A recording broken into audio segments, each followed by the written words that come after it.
Sa sinaunang paniniwala ng mga Tagalog at Kapampangan, bago pa man dumating ang kolonyal na relihiyon, ang mundo ay hindi pinamamahalaan ng iisang puwersa lamang.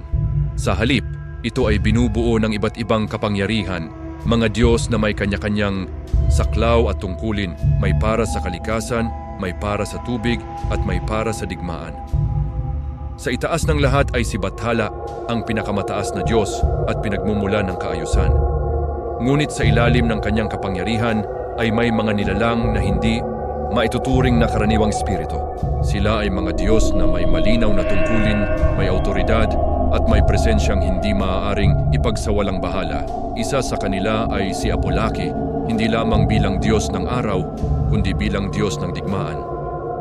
Sa ilang sinaunang salaysay, si Apolaki ay kinikilala bilang anak ni Bathala, isang Diyos na nagmana ng kapangyarihan, ngunit hindi nanatili sa anino ng kanyang pinagmulan.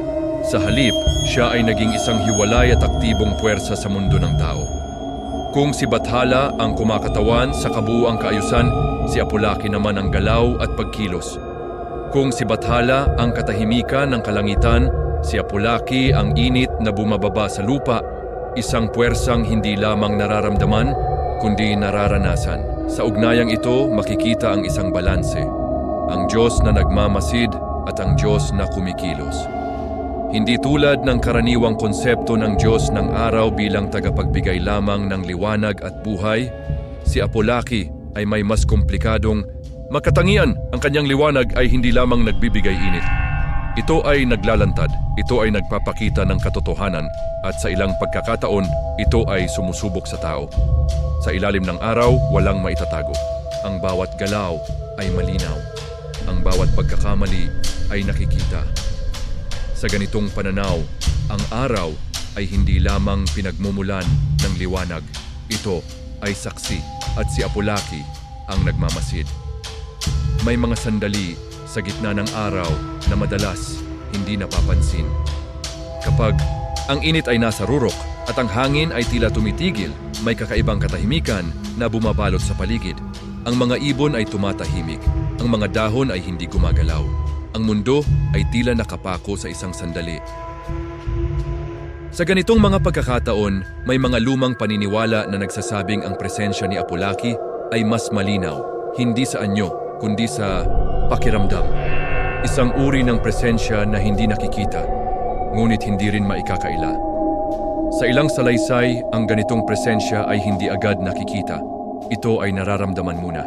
Ang hangin ay bumabagal. Ang liwanag ay nagiging mas matalim, at ang katahimikan ay nagiging mas mabigat. Sa ganitong sandali, may mga taong napapatingala sa langit, hindi dahil may nakita sila, kundi dahil may pakiramdam na parang may nakatingin, hindi bilang halimaw, hindi bilang anino, kundi bilang isang presensyang mas mataas, mas malawak, at mas matagal nang naroroon kaysa sa tao.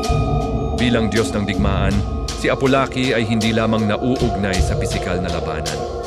Sa mas malalim na kahulugan, ang digmaan ay hindi lamang tungkol sa sandata o pakikipaglaban. Sa iba, ito ay tungkol sa pagsubo, sa lakas, sa pagtitiis, at sa kakayahan ng tao na harapin ang mga hamon na walang kasiguruhan. Sa ilalim ng araw, walang lilim na pagtataguan, at sa ilalim ng presensya ni Apolaki, ang bawat kahinaan ay nalalantad. Sa ganitong paraan, ang digmaan ay nagiging panloob, isang laban na hindi laging nakikita, ngunit palaging nararamdaman.